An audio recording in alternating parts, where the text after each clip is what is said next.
પલ્લવી પંચોલી આપની સમક્ષ રજૂ કરું છું લેખક શ્રી અશ્વિનભાઈ રાવલની નવલકથા વારસદારનું પ્રકરણ 9. આઈ એમ સોરી, તમારા ઈરાદેનો હવે મને ખ્યાલ આવી ગયો. હું તમારી સાથે હોટલમાં નહીં આવું, કેતા છણકો કરીને બોલી. અરે, તમે મને સમજવાનો પ્રયત્ન કરો. તમને રૂમ અપાવીને હું તો અંકલના ઘરે જવા નીકળી જાઉં છું. મને તમારી સાથે હોટલમાં રહેવાનો કોઈ શોખ નથી. સવારે 6 વાગે મારા અંકલને ત્યાં હું તમને લઈ જાઉં તો તમારો પરિચય શું આપું? તમારી આખી સ્ટોરી મારે એમને કહેવી પડે. એટલે જ મેં રાત્રે વિચાર બદલી નાખ્યો. તમને ઉતારીને હું અંકલના ઘરે જઈશ. તમે આરામ કરો. સમય કાઢીને હું પાછો આવીશ અને તમને મુલુન લઈ જઈશ, મંથન બોલ્યો. મંથનની વાતમાં સચ્ચાઈનો રણકો હતો અને એની આંખો નિર્મલ હતી. કેતાને થયું કે પોતે મંથનને સમજવો ખોટો સમજી રહી છે. બધા યુવાનો નિલેશ જેવા ના હોય. ઠીક છે, હું તમારા ઉપર વિશ્વાસ મૂકું છું, કેતા બોલી. મંથન એને લઈને હોટલમાં રિસેપ્શન કાઉન્ટર ઉપર ગયો. રજિસ્ટરમાં બંનેના નામ લખાવ્યા, પોતાનું આઈડી કાર્ડ આપ્યું. 204 નંબરની ચાવી લઈને લિફ્ટ તરફ ગયો. કેતા પણ પાછળ ગઈ. હવે તમને વાંધો ના હોય તો હું બ્રશ કરીને ફ્રેશ થઈ જાઉં અને નાહી લઉં, કારણ કે અત્યારે સવારે 6 વાગે અંકલની ફેમિલીને ડિસ્ટર્બ કરવું મને યોગ્ય નથી લાગતું. એક તો પહેલી વાર એમના ઘરે જાઉં છું, મંથન બોલ્યો. અંકલના ઘરે પહેલી વાર? કેતાને સમજાયું નહીં. હા, પહેલી વાર. મારા પપ્પાના એ મિત્ર છે. નવો જ પરિચય થયો છે. કોઈ કામથી એમને મારે આજે મળવાનું છે. એમનું ફેમિલી તો મને ઓળખતું પણ નથી. પછી સવારમાં એમના ઘરે ધામા નાખવું એ બરાબર નથી, મંથન બોલ્યો. હા, એ વાત પણ સાચી છે. નો પ્રોબ્લેમ. તમે નાહી ધોઈને ફ્રેશ થઈ જાઓ. હું ત્યાં સુધી થોડો આરામ કરી લઉં, કેતા બોલી. મંથને બેગમાંથી બ્રશ, ટૂથપેસ્ટ, દાઢીનો સામાન બહાર કાઢ્યા. નાહવા માટે ટુવાલ અને અંડરવેર પણ સાથે લઈ લીધા અને બાથરૂમમાં ગયો. પહેલાં બ્રશ, દાઢી વગેરે પતાવી એ ફ્રેશ થઈ ગયો. એ પછી એણે શાવર નીચે નાહી લીધું. લગભગ 40 મિનિટમાં એ બહાર આવી ગયો. મંથને બહાર આવીને જીન્સનું પેન્ટ અને બ્લુ ચેક્સવાળું શર્ટ પહેરી લીધું. શરીરે ગોરો હોવાથી આ કલરમાં એ વધારે હેન્ડસમ લાગતો હતો. કેતા એને જોઈ રહી હતી. તમે ચા તો પીઓ છો ને? મંથને તૈયાર થઈને એને પૂછ્યું. હા, પણ મને 10 મિનિટ આપો, હું પણ બ્રશ કરી લઉં, કેતા બોલી. અરે, ચા આવતા જ 10 મિનિટ થઈ જશે. તમે આરામથી બ્રશ કરી લો, મંથન હસીને બોલ્યો. જોકે કેતા બ્રશ કરીને બહાર આવી એ પછી જ મંથને રૂમ સર્વિસમાં ચાનો ઓર્ડર આપ્યો. તમને નાસ્તો કરવાની ટેવ છે તો એ પણ મંગાવી લઉં?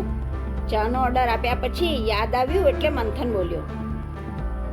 ના, અત્યારે ચાની જ ટેવ છે, કેતા હસીને બોલી. ચા આવી એટલે મંથને પેમેન્ટ કરી દીધું. ચા પીને એ તરત ઊભો થઈ ગયો. લો, આ 2000 તમે હમણાં તમારી પાસે રાખો. અહીંયા આ રૂમમાં જ જમવાનું મળે છે, એટલે તમે જમી લેજો. રૂમ સર્વિસનો નંબર 9 છે. એ દબાવી દેજો અને જે જોઈએ તેનો ઓર્ડર આપી દેજો. સામે ટેબલ ઉપર મેનુ પડ્યું જ છે. મારી રસોઈ અંકલને ત્યાં બનવાની છે, એટલે મારી રાહ જોશો નહીં, કહીને મંથને 2000 રૂપિયા કેતાના હાથમાં મૂક્યા. અરે, પણ મારે પૈસાની ક્યાં જરૂર છે? મારી પાસે 1000 જેટલા છે, કેતા બોલી. તમે અત્યારે રાખો ને. મુંબઈમાં ડગલે ને પગલે પૈસાની જરૂર પડે છે. હું કેટલા વાગે આવીશ એ નક્કી નથી, પરંતુ 3 વાગ્યા પછી ગમે ત્યારે આવી જઈશ, કહીને મંથન બહાર નીકળી ગયો. કેટલો કાળજીવાળો યુવાન છે આ મંથન. કોઈ જ પરિચય નથી, છતાં મુલુન જવામાં મને તકલીફ ના પડે એટલા માટે થઈને એણે મને કંપની આપી અને હોટલમાં ઉતારો આપ્યો. પોતે જ રૂમ રાખી છે, છતાં નાહવા ધોવા માટે મારી પરમિશન માંગી. રૂમમાં પણ નાની બાબતની મને સમજ આપી. મંથન હોટલમાંથી બહાર નીકળ્યો ત્યારે સવારના 7:30 વાગી ગયા હતા. હવે અંકલના ઘરે જવામાં કોઈ પ્રોબ્લેમ નથી. મંથને રિક્ષા કરી અને ચંદાવરકર રોડ થઈને બાભઈ નાકા 4 રસ્તા પાસે મયુર ટાવર પાસે પહોંચી ગયો. એણે રિક્ષા છોડી દીધી અને લિફ્ટમાં બેસીને 5મા માળે ઝાલા સાહેબના ફ્લેટ સુધી પહોંચી ગયો. ડોરબેલ માર્યો ત્યાં 23-24 વર્ષની ઉંમરની એક ખૂબસૂરત યુવતીએ દરવાજો ખોલ્યો. મંથન તો એને જોઈ જ રહ્યો. આજ સુધી આટલું અદ્ભુત સૌંદર્ય એણે ક્યારે પણ જોયું ન હતું. એ ઝાલા સાહેબની દીકરી અદિતિ હતી. એને ખબર જ હતી એટલે એણે મંથનને હસીને આવકાર આપ્યો. એટલામાં ત્યાં ઝાલા અંકલ પણ આવી ગયા. મંથન એમની સાથે ડ્રોઈંગ રૂમમાં ગયો અને સોફા ઉપર બેઠો. ઝાલા અંકલ પણ સામે બેઠા. તમે તો ગુજરાત મેલમાં આવવાના હતા ને? એ તો 6 વાગે આવી જાય છે, ઝાલા અંકલે પૂછ્યું. હા અંકલ, પરંતુ સવારે 6 વાગે બધાને ડિસ્ટર્બ કરવાનું મને યોગ્ય ન લાગ્યું, એટલે સ્ટેશન પાસેની એક હોટલમાં ગયો. ત્યાં ફ્રેશ થઈ નાહી ધોઈને પછી હું અહીં આવ્યો, મંથન નિખાલસતાથી બોલ્યો. અરે ભલા માણસ, તમે મને પારકો સમજ્યા? આ તમારું જ ઘર છે. આવો સંકોચ રાખવાનો હોય જ નહીં. અડધી રાત્રે પણ તમને મારા ઘરે આવકાર મળે. મારા અને વિજયભાઈના સંબંધો એવા હતા, ઝાલા અંકલ બોલ્યા.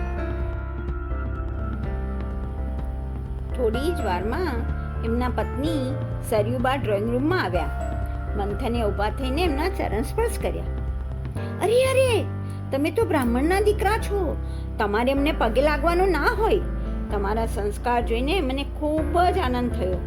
વિજયભાઈ આજે હયાત હોત તો એ કેટલા ખુશ થાત. તમને બહુ જ યાદ કરતા હતા, સરયુબા બોલ્યા. એમની આંખો ભીની થઈ ગઈ. હું પણ એમને કદી જોઈ ના શક્યો એનું મને બહુ દુઃખ છે. મમ્મી અને પપ્પા વચ્ચે બહુ મોટી ગેરસમજ થઈ હતી. એ જાણ્યા પછી તો મને વધારે દુઃખ થયું. હવે તો ઝાલા અંકલ જ મારા પિતાની જગ્યાએ છે, મંથન બોલ્યો. મંથનની વાતો ઝાલા અંકલ અને એમના પત્ની સરયુબાઈને સ્પર્શી ગઈ. છોકરો ખરેખર જ ખૂબ જ સંસ્કારી છે. 10 મિનિટમાં અદિતિ ટ્રેમાં ચા લઈને આવી. મંથનની સામેની ટીપોય પર ચાનો કપ મૂક્યો અને પાછી રસોડામાં જઈને બટેટા પૌવાની ડીશ લઈ આવી. અરે પણ મારાથી આટલું બધું ખવાશે નહીં. તમે એક કામ કરો, એક બીજી ડીશ લઈ આવો અને મને કંપની આપો, મંથને હસીને અદિતિને કહ્યું. અદિતિ ખંચકાઈને ઊભી રહી એટલે ઝાલા અંકલ બોલ્યા.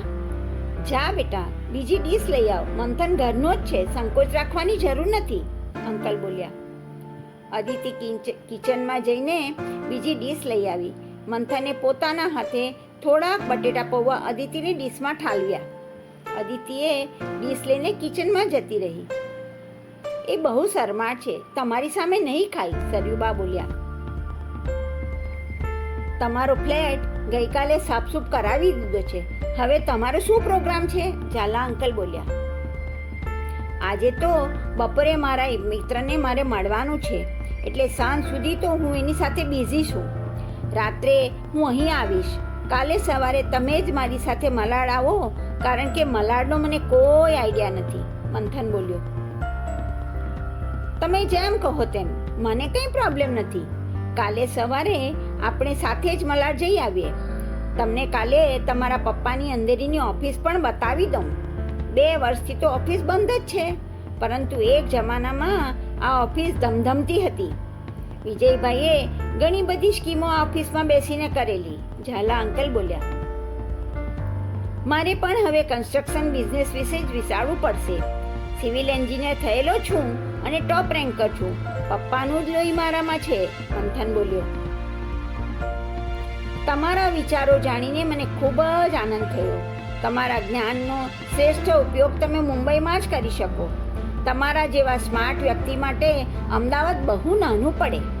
તમે જો આ દિશામાં ગંભીરતાથી નિર્ણય લો તો તમારી ઓફિસ હું ફરી વ્યવસ્થિત કરાવી દઉં અને જરૂરી સ્ટાફની ભરતી પણ કરી લઈએ, ઝાલા અંકલ ઉત્સાહથી બોલ્યા.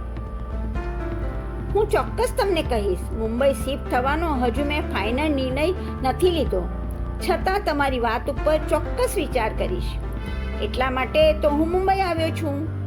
ઘર અને ઓફિસ બંને એકવાર જોઈ લઈએ. મંથન બોલ્યો. એ સ્પષ્ટ વક્તા હતો. રાત્રે ટ્રેનમાં બરાબર ઊંઘ ના આવી હોય અને તમારે થોડી વાર આરામ કરવો હોય તો બેડરૂમમાં આરામ કરો. વાતો તો પછી પણ થતી રહેશે, ઝાલા અંકલ બોલ્યા. ઊંઘ તો નહીં આવે, છતાં થોડો આરામ કરી લઉં, મંથન બોલ્યો. એને સતત વાતો કરવી ગમતી ન હતી. ઝાલા અંકલે એને બેડરૂમ બતાવી દીધો અને ત્યાં એસી ચાલુ કરી દીધું. મંથન બેડમાં આડો પડ્યો. અંકલે ધીમેથી બેડનો દરવાજો બંધ કર્યો. લગભગ 11:15 વાગે ઝાલા અંકલ દરવાજો ખટખટાવીને અંદર આવ્યા. ઊંઘ આવી બરાબર? ચાલો, જમવાનું તૈયાર છે, અંકલ બોલ્યા. હા, થોડો આરામ મળી ગયો, કહીને મંથન ઊભો થઈ ગયો. બહાર આવી વોશ બેસિન પાસે જઈ હાથ ધોઈ નાખ્યા અને ડાઇનિંગ ટેબલ ઉપર ગોઠવાઈ ગયો. જમવામાં ઘણી વેરાયટીઝ બનાવી હતી. ફ્રૂટ સેલાડ, પૂરી, ફ્લાવર બટેટાનું મિક્સ શાક, ખમણ, કઢી અને ભાત. ભોજનનું આ તમામ મેનેજમેન્ટ અમારી અદિતિનું છે. માત્ર પૂરી મેં બનાવી છે અને ખમણ બહારથી મંગાવ્યા છે. સવારથી જે કિચનમાં લાગી પડી છે, સરયુબા બોલ્યા. રસોઈ અદિતિએ દિલથી બનાવી છે. ફ્રૂટ સલાડ પણ ખરેખર સરસ બન્યો છે, મંથન બોલ્યો. એટલે ફ્રૂટ સલાડ પીરસવા આવેલી અદિતિ શરમાઈ ગઈ. એણે જબરજસ્તી મંથનની વાટકી ફ્રૂટ સલાડથી ભરી દીધી. અરે, તમે આ શું કર્યું? મારાથી આટલું બધું નહીં ખવાય હવે, મંથન બોલ્યો. ભાવતી વસ્તુનો વિરોધ ના કરાય, અદિતિ મંથનની સામે જોઈને બોલી. ઝાલા અંકલ અને સરયુબા હસી પડ્યા. જમ્યા પછી ફરી પાછા ઝાલા અંકલ અને મંથન ડ્રોઈંગ રૂમમાં આવ્યા. હવે તમે આરામ કરો, તમારે બપોર પછી પાછું ક્યાંક બહાર પણ જવાનું છે ને, અંકલ બોલ્યા. જી અંકલ, હું 3 વાગે નીકળી જઈશ. ચા પાણીની કોઈ ધમાલ કરાવશો નહીં, એ લોકોને પણ આરામ કરવા દો, મંથન બોલ્યો અને ઊભો થઈને બેડરૂમમાં ગયો. એસીમાં કદાચ ઊંઘ આવી જાય તો પાછું મોડું થઈ જાય, એટલે એ મોબાઈલમાં એલાર્મ મૂકીને સૂઈ ગયો. 2:45 વાગે એ ઉઠી ગયો. એટેચ બાથરૂમમાં જઈને મોં ધોઈ નાખ્યું. એ બહાર નીકળ્યો તો ડ્રોઈંગ રૂમમાં અદિતિ સોફા ઉપર આરામ કરી રહી હતી. અવાજ સાંભળીને એ તરત જ જાગી ગઈ. તમારો બેડરૂમ આજે મેં પચાવી પાડ્યો. તમારે મારા કારણે આજે બહાર સૂવું પડ્યું, મંથન બોલ્યો. તમે પણ શું? તમે અમારા મહેમાન છો. એક વાત કહું, અદિતિ બોલી. તમને ના થોડી પડાશે, મંથને હસીને બોલ્યો. તમે વાતો બહુ સરસ કરો છો. તમારા વિશે પપ્પા પાસેથી સાંભળ્યું હતું એટલે તમને જોવાનું બહુ મન હતું, અદિતિ ફરી શરમાઈને બોલી. અને હું તમને એક વાત કહું, મંથન હસીને બોલ્યો. તમે બહુ જ ખૂબસૂરત છો. હું જલ્દી કોઈના વખાણ કરતો નથી, દિલથી કહી રહ્યો છું. મંથનને નહોતું કહેવું તો એ કહેવાઈ ગયું. શું વાત કરો છો? મને તો આજે જ ખબર પડી. તમે પહેલા છો જેણે મારી આટલી પ્રશંસા કરી, અદિતિ હસીને બોલી. હું તમને ખુશ કરવા નથી કહી રહ્યો, કહેવા જેવું લાગે ત્યાં જ કહી દઉં છું, મંથન બોલ્યો. તમે પણ ભારે મજાક કરો છો. આઈ લાઈક યોર નેચર, દિલથી કહું છું, અદિતિએ મંથનના શબ્દો દોહરાવ્યા. મારાથી વધારે પડતું બોલાઈ ગયું હોય તો માફ કરજો. ઝાલા સાહેબના મારા ઉપર ખૂબ જ ઉપકાર છે. મારે તમને આવું કહેવું જોઈએ કે નહીં એ મને ખબર નથી, મંથન બોલ્યો. તમે આવી બધી ચિંતા નહીં કરો. આપણે મોડર્ન જમાનામાં જીવી રહ્યા છીએ અને આ તો મુંબઈનું કલ્ચર છે. અહીં બોલવાની બધી આઝાદી છે. મને તો ઉપરથી સારું લાગ્યું, અદિતિ બોલી. થેન્ક્સ. હવે હું રજા લઉં. મારા એક મિત્રને મળવાનું છે. મોડું વહેલું થાય તો પણ રાત્રે આવી જઈશ, મંથન બોલ્યો. એ પછી મંથન બહાર નીકળી ગયો. રોડ ઉપર આવીને એણે રિક્ષા કરી અને બોરીવલી ઈસ્ટમાં હોટલ નાઇસ સ્ટેમાં રિક્ષાને લઈ લેવાનું કહ્યું. હોટલના રૂમમાં પહોંચ્યો ત્યારે બપોરના 3:15 વાગ્યા હતા. એણે દરવાજે ટકોરા માર્યા. કેતાએ થોડી વાર પછી બારણું ખોલ્યું. ઊંઘમાંથી ઉઠીને આવ્યા લાગો છો, મંથન હસીને બોલ્યો અને રૂમમાં દાખલ થયો. હા, જમ્યા પછી એસીમાં આંખ મળી ગઈ હતી. કેતા બોલી. કેવું હતું જમવાનું? રૂમમાં બીજી કોઈ તકલીફ તો નથી પડી ને? મંથન બોલ્યો. સારું હતું જમવાનું. પંજાબી ડીશ હતી. તમે જઈ આવ્યા અંકલને ત્યાં? પતી ગયું તમારું કામ? કેતા બોલી. કામ તો મારું આવતીકાલે પતશે. 2-3 દિવસ રોકાવું પડશે. આપણે અત્યારે સૌથી પહેલા મુલુંડ જઈ આવીએ. એ પહેલા થોડી ચા પી લઈએ, કહીને મંથને રૂમ સર્વિસમાં ચા માટે કોલ આપ્યો. ચા આવી એટલે પીને મંથન કેતાને લઈને નીચે ઉતર્યો. રિસેપ્શનમાં ચાવી આપી દીધી. બહાર આવીને રિક્ષા કરી અને 10 મિનિટમાં બોરીવલી સ્ટેશને પહોંચી ગયા. ત્યાંથી ફાસ્ટ પકડીને 4:15 વાગે બંને જણા દાદર પહોંચી ગયા. દાદરથી 4:30 વાગ્યાની થાણે લોકલ પકડીને 40 મિનિટમાં મુલુંડ પહોંચી ગયા. હવે તમારા એડ્રેસની ચિઠ્ઠી બહાર કાઢો. મંથને સ્ટેશનની બહાર નીકળીને કેતાને કહ્યું. કેતાએ પર્સમાંથી ચિઠ્ઠી કાઢી અને મંથનને આપી. વીણાનગરના કોઈ ફ્લેટનું એડ્રેસ હતું. મંથન કેતા સાથે રિક્ષામાં બેઠો અને રિક્ષાવાળાને લાલ બહાદુર શાસ્ત્રી રોડ લઈ જવાનું કહ્યું. વીણાનગરના ગેટ ઉપર રિક્ષાને ઊભી રાખી. ગેટ પરના સિક્યુરિટીને પૂછીને બંને જણા એડ્રેસમાં બતાવેલા ફ્લેટ સુધી પહોંચી ગયા. ફ્લેટના દરવાજા પાસે ઊભા રહીને મંથને કેતા સામે જોયું. કેતા એકદમ ગંભીર હતી. મંથને ડોરબેલ વગાડી. કેતાનું દિલ ધડક ધડક થતું હતું. નિલેશ હમણાં દરવાજો ખોલશે અને મને જોઈને ખબર નહીં શું રિએક્શન આપશે.